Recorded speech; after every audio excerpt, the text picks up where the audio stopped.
السلام علیکم ورحمۃ اللہ وبرکاتہ۔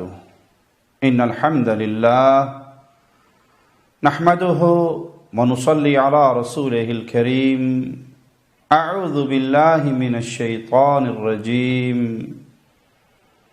بسم اللہ الرحمن الرحیم۔ قل هو اللہ احد اللہ الصمد لم یلد ولم یولد ولم یکن له کفوا احد۔ دین اسلام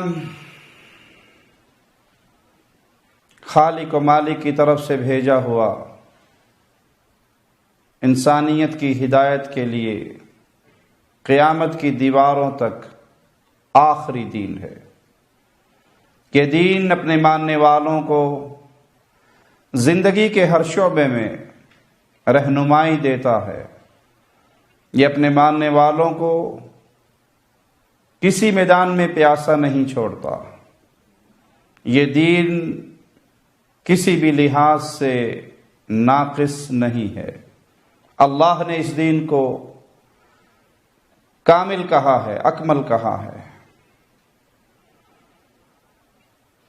اہل ایمان کے لیے، مسلمانوں کے لیے ضروری ہے کہ وہ اس دین کی فرما برداری کریں، وہ شریعت پہ عمل کریں۔ ہمیں حکم عمل کرنے کا ہے، فرما برداری کرنے کا ہے، نئی باتیں ایجاد کرنے کا حکم ہمیں نہیں ہے۔ اس سے رسول اللہ صلی اللہ علیہ وسلم اپنے ہر خطبہ کے اندر منع کیا کرتے تھے۔ آئیے پیارے نبی جناب محمد الرسول اللہ صلی اللہ علیہ وسلم کا فرمان سنتے ہیں۔ صحیح مسلم حدیث نمبر 867 ہے۔ پیارے حبیب جناب محمد الرسول اللہ صلی اللہ علیہ وسلم جب بیان فرماتے تو آپ کی آنکھیں سرخ ہو جاتی، آپ کی آواز بلند ہو جاتی، جلال کی کیفیت آپ پہ طاری ہو جاتی۔ آپ کا انداز یہ ہوتا گویا آپ کسی لشکر سے ڈرا رہے ہیں، جو لشکر صبح یا شام کو آ کر پکڑنے والا ہے۔ اس طرح آپ لوگوں کو اللہ کے دین کا پیغام پہنچاتے، اور آپ فرمایا کرتے تھے اللہ نے مجھے بھیجا ہے، مجھے مبعوث کیا ہے، اور اب میرے بعد جو آنے والی چیز ہے وہ قیامت ہے۔ مجھ میں اور قیامت میں یہی کیفیت ہے۔ اور آپ اپنی دونوں انگلیوں کو، شہادت والی انگلی کو دوسری انگلی سے ملا دیا کرتے، اور آپ فرماتے اما بعد فإن خیر الحدیث کتاب اللہ۔ بلا شبہ بہترین بات اللہ کی کتاب ہے۔ وخیر الہدی ہدی محمد صلی اللہ علیہ وسلم، اور زندگی کا بہترین طریقہ محمد الرسول اللہ صلی اللہ علیہ وسلم کا طریقہ ہے۔ وشر الامور محدثاتها، اور دین میں بدترین کام وہ ہیں جو اضافہ کیا گیا ہو، گھڑے گئے ہوں، تراشے گئے ہوں، خود نکالے گئے ہوں۔ وَكُلَّ بِدْعَةٍ ضَلَالَةٍ، اور ہر بدعت دین اسلام میں تراشا ہوا، بنایا ہوا، خود نکالا ہوا ہر کام گمراہی ہے۔ اور ایک روایت میں یہ الفاظ بھی ہیں کہ آپ فرماتے وَكُلَّ ضَلَالَةٍ فِي النَّارِ، ہر گمراہی جہنم میں لے جانے والی ہے۔ آپ اپنے ہر خطبے میں امت کو یہ درس دیتے کہ دین اسلام میں بدعت، اضافہ، نیا کام بہت برا ہے،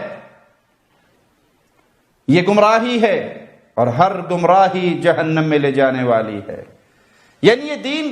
کتنی پیاری صورت میں ہے، اکمل ہے کہ اس میں کسی چیز کا اضافہ نہیں ہو سکتا۔ اور آپ یہ بات اتنی تکرار سے اور اتنی شدت سے لوگوں کو سمجھاتے کہ اپنے ہر خطبے کے اندر یہ الفاظ ارشاد فرماتے کہ لوگوں دین میں نیا کام بدعت ہے، بدعت گمراہی ہے، گمراہی جہنم میں لے جانے والی ہے۔ صحیح بخاری حدیث نمبر 2697، سیدہ کائنات سیدہ عائشہ صدیقہ سلام اللہ علیہا رضی اللہ تعالی عنہا فرماتی ہیں کہ رسول اللہ صلی اللہ علیہ وسلم نے فرمایا من احدث فی امرنا ھذا ما لیس فیہ فہو رد، جس نے کوئی ایسا عمل کیا ہمارے اس دین میں جو اس دین میں موجود نہیں تھا، ابتدا کی نئے کام کی، آغاز کیا نئے عمل کا، بدعت جاری کی، فہو رد، وہ مردود عمل ہے۔ اور صحیح مسلم کی ایک دوسری روایت کے یہ الفاظ بھی ہیں من عمل عملا لیس علیہ امرنا فہو رد، جس شخص نے کوئی ایسا عمل کیا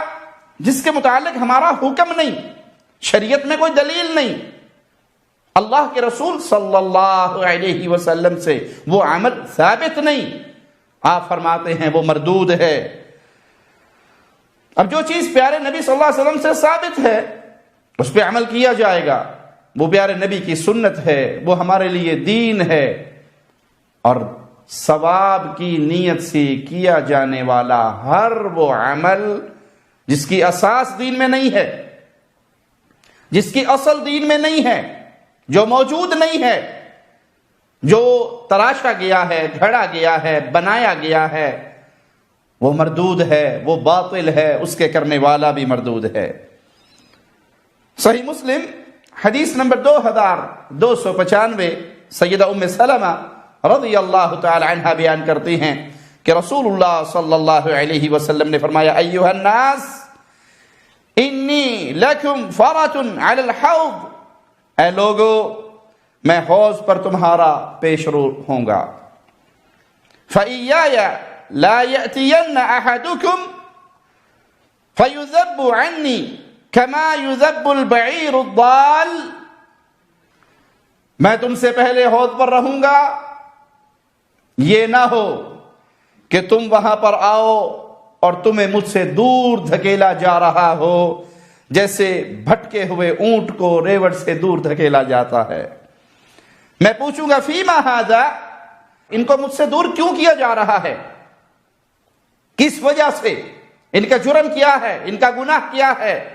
تو مجھے جواب ملے گا انک لا تدری ما احدثوا بعدک، آپ نہیں جانتے کہ انہوں نے آپ کے بعد دین کے اندر کون کون سا اضافہ کیا۔ تو میں کہوں گا سحقن، ان کے لیے دوری ہو، ان کو میری آنکھوں سے دور کر دو، جنہوں نے میرے دین کو بدل دیا میری آنکھوں سے دور کر دو، ان کے لیے دوری ہو۔ ہر وہ شخص جس کو یقین ہے کہ میں نے مرنا ہے، جس کو یقین ہے کہ موت کے بعد جنت یا جہنم تیسری جگہ نہیں ہے، وہ پیارے نبی جناب محمد الرسول اللہ صلی اللہ علیہ وسلم کے اس فرمان پہ غور کرے۔ قیامت کے دن کچھ لوگ لائے جائیں گے حوض پر، حوض کوثر پر، ان کو دھکیل دیا جائے گا، دھتکار دیا جائے گا، اللہ کے نبی صلی اللہ علیہ وسلم سے دور کر دیا جائے گا۔ آپ پوچھیں گے ان کا جرم کیا ہے؟ جواب ملے گا انہوں نے دین اسلام میں بدعات کا اضافہ کیا، بدعات کو جاری کیا، نئے کام کیے ثواب کی امید پر کہ یہ عمل کرنے سے اللہ راضی ہوگا، یہ عمل کرنے سے ثواب ملے گا۔ پیارے بھائی، اگر کسی عمل سے ثواب ملتا وہ عمل سنت مصطفیٰ میں بیان ہو چکا ہوتا، احادیث میں بیان ہو چکا ہوتا۔ جو چیز پیارے نبی کے دور میں باعث اجر و ثواب نہیں، صحابہ کے دور میں اس کو باعث اجر ثواب نہیں سمجھا گیا، اس کے اوپر سونے کا پانی بھی چڑھا لو، وہ باعث اجر و ثواب اور دین نہیں بن سکتا، وہ بدعات ہیں، وہ گھڑے ہوئے تراشے ہوئے عمل ہیں۔ اس کی سزا بڑی بھیانک ہے کہ حوض کوثر پہ اسے رسول اللہ صلی اللہ علیہ وسلم کے مبارک ہاتھ سے پانی نصیب نہیں ہوگا بلکہ دھکیل دیا جائے گا۔ صحیح مسلم 1371 نمبر روایت سنیے، سیدنا ابو ہریرہ سے بیان ہے، آپ فرماتے ہیں کہ رسول اللہ صلی اللہ علیہ وسلم نے فرمایا المدینہ حرم، مدینہ حرم ہے، فمن احدث فیہا حدثا، جس نے اس میں کسی بدعت کا ارتکاب کیا، او آوا محدثا، یا کسی بدعت کے ارتکاب کرنے والے کو پناہ دی، فعلیہ لعنت اللہ والملائکۃ والناس اجمعین، تو اس پر اللہ کی، فرشتوں کی اور پوری انسانیت کی لعنت برستی ہے۔ لوگوں نے بدعات کو بڑا مزین کر کے، بڑا خوبصورت بن کر کے پیش کیا ہے، لیکن حقیقت حال کیا ہے کہ یہ بدعت اتنا بڑا بھیانک گھناؤنا جرم ہے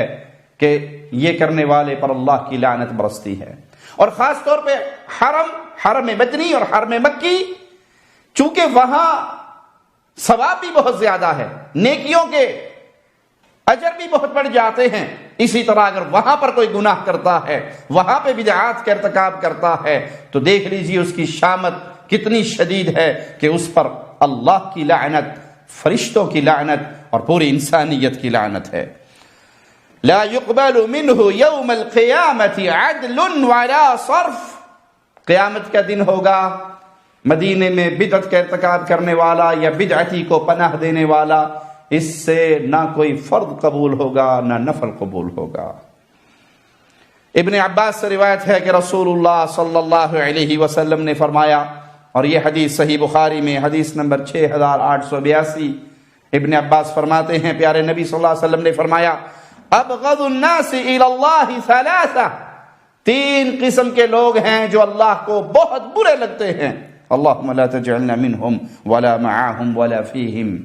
اللہ ان بد نصیبوں میں ہمارا شمار نہ فرمائے۔ ملحد فی الحرم، حرم میں زیادتی کرنے والا، ومبتغ فی الاسلام سنت الجاہلیہ، اور اسلام میں جاہلیت کی رسموں کا متلاشی، مسلمان ہونے کے باوجود وہ جاہلیت کے دور کی رسموں کو اپنائے اور اسلام میں ان کو لاگو کرنے کی کوشش کرے، اور وہ جو کسی کا خون ناحق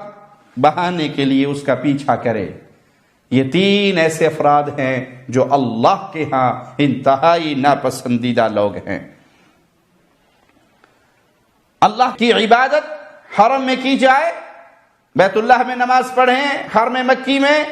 1,00,000 نماز کا ثواب ہے، حرم مدنی میں پڑھیں 1000 نمازوں کا ثواب ہے، جس طرح وہاں اللہ کی قربت ہے، اجر و ثواب ہے، اور اگر وہاں پہ کوئی ظلم و زیادتی کرتا ہے تو پھر سن لیجئے سزا بھی بڑی سخت ہے۔ مسند احمد میں پیارے نبی جناب محمد رسول اللہ صلی اللہ علیہ وسلم کے فرمان جو ابن مسعود سے روایت ہے،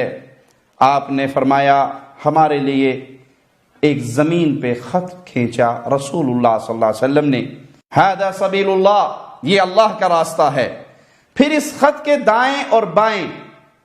لائنیں کھینچی، ایک سیدھی لائن لگائی، پھر اس کے دائیں اور بائیں لائنیں لگائی،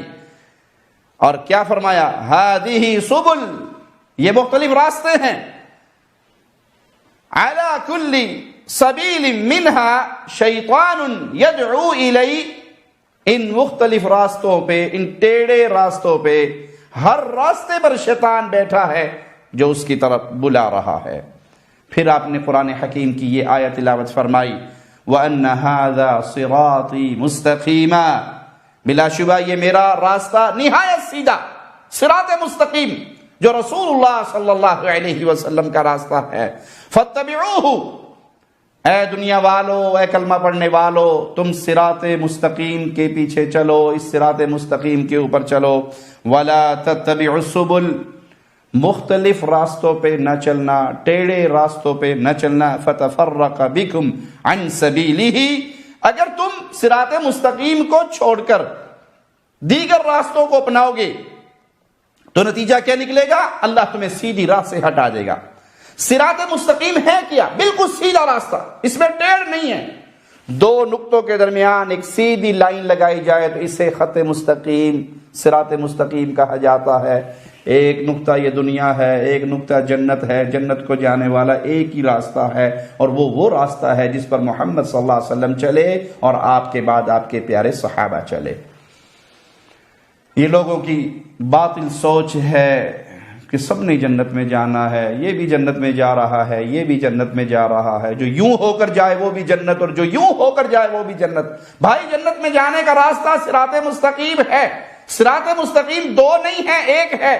سیدھا راستہ ایک ہے، دو نقطوں کے درمیان جتنی مرضی پینسل گھما لو، لائن لگا لو، ایک ہی لائن لگے گی، دو لائنیں نہیں لگے گی، دوسری لگے گی تو ٹیڑھی ہوگی۔ اللہ کے نبی صلی اللہ علیہ وسلم نے سیدھی لائن لگائی اور اس کے سائڈوں پہ ٹیڑھی لائنیں لگائی، اس سیدھے راستے کو اپنے صراط مستقیم کہا۔ تو محمدی عمل صراط مستقیم ہے، ہر مسئلے میں محمدیت کو اپنائیے، نماز محمدی، روزہ محمدی، حج محمدی، صدقہ محمدی، نکاح محمدی، طلاق محمدی، کاروبار محمدی، سیاست محمدی، معاشرت محمدی، معیشت محمد، ایک ایک مسئلے میں محمد فرق بین الناس، پیارے نبی صلی اللہ علیہ وسلم کی ذات کو اپنے لیے فرق سمجھو۔ جنت میں جانا ہے تو محمدی بنو، جنت نہیں چاہیے تو محمد کو چھوڑ دو صلی اللہ علیہ وسلم۔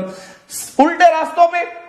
ٹیڑھے اور ترچھے راستوں پہ چلو گے تو ہر راستے پہ شیطان ملے گا۔ یاد رکھنا، شیطان کبھی بھی شیطان کے روپ میں بیٹھ کر، اپنی اصلی شکل میں بیٹھ کر کسی کو گمراہ نہیں کر سکتا۔ شیطان درویش کے روپ میں، مولوی کے روپ میں، پیر کے روپ میں، شیخ کے روپ میں، امام کے روپ میں، حضرت کے روپ میں، بزرگ کے روپ میں آئے گا اور گمراہ کرے گا۔ اس کی گمراہی پہچاننے کے لیے سب سے بڑی بات کیا ہے کہ اس کے پاس صراط مستقیم نہیں ہوگا، کسی مسئلے میں اللہ اور اس کے رسول کے فرامین سے دلیل نہیں ہوگی۔ فلاں نے کہا، اللہ نے کہا، اس نے کہا، اس نے کہا، بزرگوں نے کہا، ابا اجداد نے کہا، قوم نے کہا، برادری نے کہا، وہ یوں کرتا تھا، میں یوں کرتا ہوں۔ جب یہ ماجرے آئیں تو سمجھ لیں آپ گمراہی کے راستوں پہ چل پڑے ہیں۔ اور جب آپ کو ہر مسئلے میں دلیل میرے اللہ کا حکم یوں ہے اور محمد الرسول اللہ صلی اللہ علیہ وسلم کا فرمان یوں ہے تو آپ صراط مستقیم پر ہے۔ مسند احمد میں اور ترمذی میں پیارے نبی جناب محمد رسول اللہ صلی اللہ علیہ وسلم کا فرمان ہے، 2859 روایت نمبر ہے ترمذی کی۔ پیارے حبیب فرماتے ہیں، ضرب اللہ مثلا صراطا مستقیما، اللہ تعالیٰ نے ایک مثال بیان کی صراط مستقیم، سیدھی راہ کی۔ سیدھا راستہ کیسے پہچانے؟ آئیے اللہ کی بیان کردہ مثال کو سمجھیں۔ صراط مستقیم سیدھا راستہ ہے، یہ ٹیڑھا نہیں ہے، یہ ترچھا نہیں ہے، یہ دائیں بائیں ہو کر زگ زیگ بنا کر نہیں جاتا، یہ بالکل سیدھا۔ اللہ کا حکم، رسول اللہ صلی اللہ علیہ وسلم کا حکم، اللہ نے یوں کہا اور پھر رسول اللہ صلی اللہ علیہ وسلم نے یوں کہا، یہ دو چیزیں تعارف ہے صراط مستقیم کا، یہ دو چیزیں دلیل ہیں صراط مستقیم کی۔ وَعَلَى جَنْبَةِ الصِّرَاطِ سوران، ایک تو یہ سیدھا راستہ ہے جو صراط مستقیم ہے اور اس کے دونوں جانب دو دیواریں ہیں، فیہما ابواب مفتحہ، اور ان دیواروں میں دروازے کھلے ہوئے ہیں، وعلی الابواب سطور مرخات، ان دروازوں پر پردے پڑے ہوئے ہیں۔ ایک داعی آواز لگاتا ہے، وعلی باب الصراط داع یقول یا ایھا الناس ادخلوا الصراط جميعا ولا تتعرجوا، اور ایک دعوت دینے والا دعوت دے رہا ہے، آواز لگانے والا آواز لگا رہا ہے، لوگوں صراط مستقیم پہ سب اکٹھے ہو کر چلو، ادھر ادھر مائل نہ ہو جانا۔ اس صراط مستقیم کے اوپر بھی ایک داعی ہے، وہ بھی آواز لگاتا ہے، وَدَاعٍ يَدْعُو مِنْ فَوْقِ الصِّرَاطِ فَإِذَا أَرَادَ يَفْتَحُ شَيْئًا مِنْ تِلْكَ الْأَبْوَابِ، اس صراط مستقیم پر بھی ایک داعی ہے، جب اس میں چلنے والا یہ دائیں بائیں کے دروازے کھولنے کی کوشش کرتا ہے، پردے ہٹانے کی کوشش کرتا ہے، تو وہ داعی بھی آواز لگاتا ہے، وہ بھی پکار بلند کرتا ہے، وَيْحَكَ لَا تَفْتَحْ، وَيْحَكَ تیرے لیے ہلاکت ہو، بربادی ہو، لَا تَفْتَحُ فَإِنَّكَ إِن فَتَحْتَهُ، اس کو نہ کھولو، تیرے لیے ہلاکت ہو، اس کو نہ کھولو، ان تفتح تلجہ، اگر تو اس کو کھولے گا تو پھر اس میں داخل ہو جانے کا خطرہ ہے، تو اسے کھولے گا تو اس میں داخل ہو جائے گا۔ وصراط الاسلام، یہ سیدھی راہ اسلام ہے، اور وہ دیواریں حدود اللہ، وہ اللہ کی حدیں ہیں، یہ سیدھی راہ اسلام ہے، اس کے دائیں بائیں جو دیوار ہے یہ اللہ کی حدود ہے، اللہ نے جن کاموں سے منع کیا وہ ہیں، اور جو کھلے ہوئے دروازے ہیں محارم اللہ، یہ اللہ کی حرام کردہ چیزیں ہیں، جن دروازوں پہ پردے پڑے ہوئے ہیں یہ اللہ کی حرام کردہ چیزیں ہیں۔ وَذَلِكَ دَاعِي عَلَى رَأْسِ صِرَاط کتاب اللہ، اور جو اس سیدھے راستے کے اوپر آواز دینے والی چیز ہے، داعی ہے، پکارنے والی ہے، وہ اللہ کی کتاب ہے، وہ قرآن حکیم ہے۔ قرآن حکیم دعوت دیتا ہے صراط مستقیم پہ رہو، ان دروازوں کی طرف نہ جاؤ، ان کو نہ کھولو، یہ صراط مستقیم اللہ کی کتاب سے ثابت ہو رہا ہے، اسی راستے کے اوپر چلو۔ وَالدَّاعِي مِن فَوْقِ الصِّرَاط، اور صراط کے شروع میں داعی وہ تو اللہ کی کتاب، اور صراط کے اوپر جو داعی ہے وہ اللہ کی طرف سے واعظ ہے۔ واعظ اللہ فی قلب کل مسلم، مسلمان کے دل کے اندر ہوتا ہے جو اللہ کی طرف سے آواز لگاتا ہے۔ اگر دل شرک سے بچا ہوا ہے، دل سلیم ہے، گناہوں سے بچا ہوا ہے، تو یہ دل بھی انسان کو مائل کرتا ہے کہ چلنا ہے تو صراط مستقیم کے اوپر چلو، سیدھی راہ پہ چلو، اسلام پہ چلو۔ یہ حرام جو دروازے ہیں جن کو اللہ نے بند کیا ہوا ہے، ان کو پردوں سے چھپا دیا ہے، ان کو نہ کھولو، ان کو کھولو گے تو پھر خطرہ ہے تم ان کے اندر داخل ہو جاؤ گے۔ تو ثابت ہوا کہ قرآن حکیم بھی اللہ کی طرف سے وحی ہے، پیارے نبی صلی اللہ علیہ وسلم کی احادیث بھی اللہ کی طرف سے وحی ہے۔ کتاب اللہ اور سنت رسول اللہ کا نام اسلام ہے، یہی صراط مستقیم ہے، اس پہ چلیے۔ اللہ کے حرام کردہ دروازوں کو نہ کھولیے، جن چیزوں سے اللہ نے منع کر دیا ان سے رک جائیے۔ اس پوری حدیث سے ہمیں سمجھ کے آیا کہ ہمارے ذمہ چلنا ہے، ہمارے ذمہ راستہ بنانا نہیں، وہ راستہ بنا کے اللہ نے بھیج دیا۔ اب ہم نے اللہ کے تقرب کے لیے اعمال تراشتے نہیں ہیں، اپنی طرف سے ڈھونڈنے نہیں ہے، اپنی طرف سے بنانے نہیں ہے، بلکہ صراط مستقیم بنا ہوا ہمیں مل گیا۔ ہمارا کام صرف اس پہ چلنا ہے۔ جو حرام چیزیں اللہ نے منع کر دی، ان حرام چیزوں سے ہم نے منع ہونا ہے۔ اللہ نے جو حدود مقرر کی ہیں اس کا ہم نے احترام کرنا ہے۔ اس طرح زندگی گزارو گے تو یہ کامیابی کی زندگی ہے۔ امیر معاویہ رضی اللہ عنہ وارضاہ سے روایت ہے، ابو داؤد میں حدیث نمبر 4597 فرماتے ہیں کہ رسول اللہ صلی اللہ علیہ وسلم نے فرمایا، انه سيخرج من امتي اقوام تجارى بهم تلك الاهواء كما يتجارى الكلب بصاحبه لا يبقى منه عرق ولا مفصل الا دخله۔ امیر معاویہ رضی اللہ عنہ وارضاہ بیان کرتے ہیں کہ رسول اللہ صلی اللہ علیہ وسلم نے فرمایا، بلا شبہ حقیقت یہ ہے میری امت میں کچھ ایسے لوگ پیدا ہوں گے کہ ان میں من پسند نظریات اور اعمال کو دین میں داخل کرنا، احوا، اپنی خواہشات کے پیچھے چلنا ایسے سرایت کر جائے گی جیسے پاگل کتا، باولا کتا، اس کی بیماری بیمار کے جسم میں سرایت کر جاتی ہے کہ ہر رگ اور ہر جوڑ تک پہنچ جاتی ہے، اس بیماری کا اثر پورے جسم پہ ہو جاتا ہے۔ اسی طرح یہ لوگ، ان کے اندر بدعات کو دین میں داخل کرنے کی بیماری ایسے رچ بس جائے گی کہ ان کے جسم کے ہر حصے میں یہ بیماری پہنچ جائے گی۔ معاویہ فرمایا کرتے ہیں، واللہ یا معشر العرب لئن لم تقوموا بما جاء به نبیکم لغیرکم من الناس احرى ان لا يقوم به۔ اے عرب کی جماعت، اگر تم اس چیز کو قائم نہ رکھو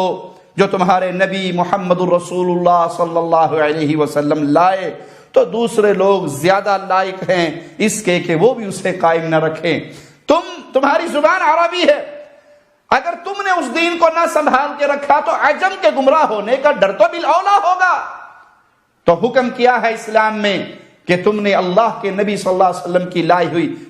شریعت سے چپکنا ہے، چمٹنا ہے، اس کو تھامنا ہے، اپنی خواہش نفسی کے اوپر چلتے ہوئے اسلام کے اندر نئے کاموں کا اضافہ نہیں کرنا۔ سیدنا جریر بن عبداللہ سے روایت ہے کہ رسول اللہ صلی اللہ علیہ وسلم نے فرمایا، من سن فی الاسلام سنتا حسنہ، جس نے اسلام میں سنت حسنہ، اچھے کام کی ابتدا کی، اور یہ روایت صحیح مسلم میں حدیث نمبر 1017 ہے۔ ذرا غور سے سنیے، بعض لوگ اس کو دلیل بنا کر اپنی بدعات کو اس چادر کے نیچے چھپانے کی کوشش کرتے ہیں۔ من سن فی الاسلام سنتا حسنہ،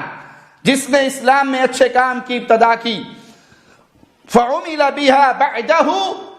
اور اس کے بعد بھی لوگ اس کام پر عمل کرتے رہے، کتب له مثل اجر من عمل بها، تو عمل کرنے والوں کو بھی اس کا ثواب ملے گا، جس نے اس کام کی ابتدا کی اس کو بھی ثواب ملے گا، اور جو اس کے بعد میں اس پر چلتے رہیں گے اسے بھی ثواب ملے گا۔ وَلَا يَنْقُصُ مِنْ أُجُورِهِمْ شَيْءٍ، اور اس کے کرنے والوں کے اعمال میں کوئی کمی نہیں ہوگی، دونوں پارٹیوں کو، جس نے ابتدا کی تھی اس کو بھی اور جو بعد میں چلتے رہے اس کو بھی ثواب ملے گا، ثواب میں کمی ان کے نہیں آئے گی۔ وَمَنْ سَنَّ فِي الْإِسْلَامِ سُنَّةً سَيِّئَةً، اور جس نے اسلام میں برے کام کی ابتدا کی، فَعُمِلَ بِهَا بَعْدَهُ، اور لوگ اس برے کام پر عمل کرتے رہے، اس کے بعد اس نے اس کی ایجاد کی، وہ بھی وہ کرتا رہا، اس کے بعد لوگ بھی کرتے رہے، کتب علیہ مثل وزر من عمل بها، اس کو تو اپنے گناہ کی سزا ملے گی ہی ملے گی، جو اس کے پیچھے لوگ وہ برائی کرتے ہوئے آئیں گے ان کا گناہ بھی اس کے کھاتے میں جائے گا۔ ولا ينقص من اوزارهم شيء، اور جو یہ اس کے پیچھے اس برائی پہ چل رہے ہیں ان کے اپنے نامہ اعمال میں بھی کمی نہیں ہوگی، وہ سارے گناہ اس کے کھاتے میں بھی ہوں گے اور ابتدا کرنے والے کے کھاتے میں بھی ہوں گے۔ سیدنا ابو ہریرہ سے روایت ہے کہ رسول اللہ صلی اللہ علیہ وسلم نے فرمایا، اور یہ روایت بھی صحیح مسلم میں 2674 نمبر ہے، من دعا الی ہدی، جس نے ہدایت کی طرف دعوت دی، کان له من الاجر مثل اجور من تبعہ، اس کو اس کا ثواب ملے گا، لیکن جو اس ہدایت کے راستے پہ چلیں گے ان سب کا ثواب بھی اس کو ملے گا اور ان کے ثوابوں میں کوئی کمی نہیں ہوگی۔ وَمَنْ دَعَا إِلَىٰ ضَلَالَةٍ، اور جس نے گمراہی کی طرف بلایا، جس نے گناہ کی طرف بلایا، گمراہی کی طرف بلایا، كَانَ عَلَيْهِ مِنَ الْإِثْمِ مِثْلُ آثَامِ مَنْ تَبِعَهُ، اس کا گناہ اس کے سر پر بھی ہوگا، اور جو بعد میں پیچھے چلیں گے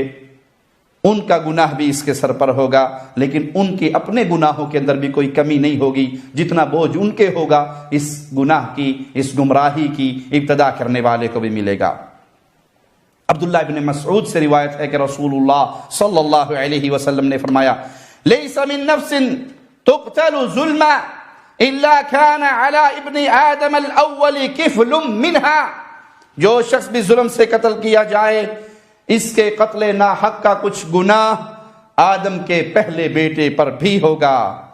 اور راوی حدیث بعض دفعہ یہ الفاظ بھی فرمایا کرتے تھے، من دمها لأنه سن القتل اولا، اس کے خون، ناحق خون کا حصہ آدم کے اس پہلے بیٹے پر ہوگا، کیونکہ وہ پہلا شخص تھا جس نے اس قتل کی ابتدا کی تھی، اس جرم کی ابتدا کی تھی۔ ان تینوں احادیث کا مطلب یہ ہے کہ جس کام کی اصل شریعت میں جائز ہے، لوگ اس کو بھول گئے یا لوگوں نے اس کو ترک کر دیا یا لوگ اس میں سستی کرنے لگے، اصلاً وہ کام شریعت میں موجود ہے، اب وہ لوگوں کو یاد کروا دے، اب وہ اس پر عمل کرے اور لوگوں کو اس کے عمل سے وہ چیز یاد آ جائے، اچھا کام اسلام میں موجود ہے، اصل موجود ہے، لوگ سستی کرنے لگے یا لوگوں نے اس کو بھلا دیا، اب کوئی اٹھا اور اس نے اس مردہ سنت کو زندہ کر دیا، اس سستی والے عمل کے اندر اس نے جلدی کر کے دکھایا تو اس کو اس نے زندہ کیا، اس کو بھی اجر ملے گا، اور جب تک وہ عمل چلتا رہے گا اس کا ثواب اس کو ملے گا۔ اور اس حدیث کا بیک گراؤنڈ کیا ہے؟ آئیے وہ بھی رسول اللہ صلی اللہ علیہ وسلم سے ثابت ہے کہ آپ کے پاس ایک قبیلے کے فقراء آئے، غریب لوگ آئے، آپ نے لوگوں کو کہا ان کے لیے صدقہ خیرات دو، یہ غریب ہیں، فقیر ہیں، اللہ کے نام پہ لاؤ، ان کو کھلاؤ اور پلاؤ، ان کی خدمت کرو، صدقات دو۔ تو ایک شخص تیزی سے اٹھے، اپنے گھر گئے اور اپنے گھر سے سامان اکٹھا کر کے لا کے رسول اللہ صلی اللہ علیہ وسلم کے سامنے رکھ دیا۔ پیارے نبی صلی اللہ علیہ وسلم نے اس صحابی کا یہ عمل دیکھا اور پھر فرمایا، جس نے اسلام میں کوئی اچھا کام کیا اس کا ثواب اسے بھی ملے گا، اور جو اس کے کام کو دیکھ کے اس کے پیچھے چلتے آئیں گے اس کو بھی ملے گا۔ تو صدقہ کرنا اسلام میں باعث اجر ہے، باعث ثواب ہے۔ لوگوں نے اس میں سستی کی، اس صحابی نے جلدی سے وہ عمل کیا، اس کو دیکھ کر باقی لوگ بھی اٹھے تو باقی سب کا ثواب بھی اس کو ملے گا۔ اس سے مراد بدعت قطعا نہیں ہے، اس سے مراد بدعت نہیں ہے کہ بدعت حسنہ بھی ہوتی ہے اور بدعت سیئہ بھی ہوتی ہے. بدعت تو ہر قسم کی اللہ کے نبی صلی اللہ علیہ وسلم کے فرمان کی روشنی میں کل بدعت ضلالہ، ہر بدعت گمراہی ہے. شراب اچھی نہیں ہو سکتی، شراب شراب ہے، حرام حرام ہے، گناہ گناہ ہے. گناہ اچھا نہیں ہو سکتا کہ اچھا گناہ. یہاں مراد یہ ہے کہ وہ چیز جس کی اصل شریعت میں موجود ہے، لوگ اس میں ادائی میں سستی کرنے لگے یا اس کو بھلا بیٹھے یا اس کو ترک کر چکے، اب اس کو کسی نے یاد کروا دیا، اب اس کا ثواب اسے بھی ملے گا اور باقی لوگوں کو کا عمل کا ثواب بھی اسے ملے گا. اس کو بنیاد بنا کے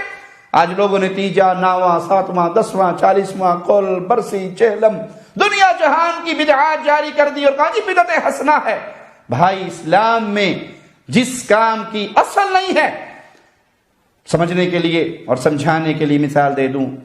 اللہ کے نبی صلی اللہ علیہ وسلم کی زوجہ محترمہ فوت ہوئی، آپ کے بیٹے فوت ہوئے، آپ کی بیٹیاں فوت ہوئی، آپ کے صحابہ فوت ہوئے، آپ کے چچا شہید ہوئے، آپ نے کسی صحابی کا تیجا، 7واں، 9واں، 10واں، 40واں، قول، چہلم، برسی نہیں کی. وفات موجود ہے لیکن یہ بدعات وہاں پر موجود نہیں ہے. آج کوئی ان کو یہ روپ دے کہ ہم تو آیت کریمہ پڑھتے ہیں، ہم قرآن پڑھتے ہیں، ہم ہاتھ اٹھا کے دعائیں مانگ. بھائی یہ عمل پیارے نبی کے دور میں ہوا، موجود تھا، نہ پیدائشیں بھی ہوئی، وفاتیں بھی ہوئی. نہ پیدائش پہ یہ ہونے والے اعمال موجود ہیں اور نہ وفات پہ، نہ ختنے پہ ہونے والے یہ اعمال موجود ہیں اور نہ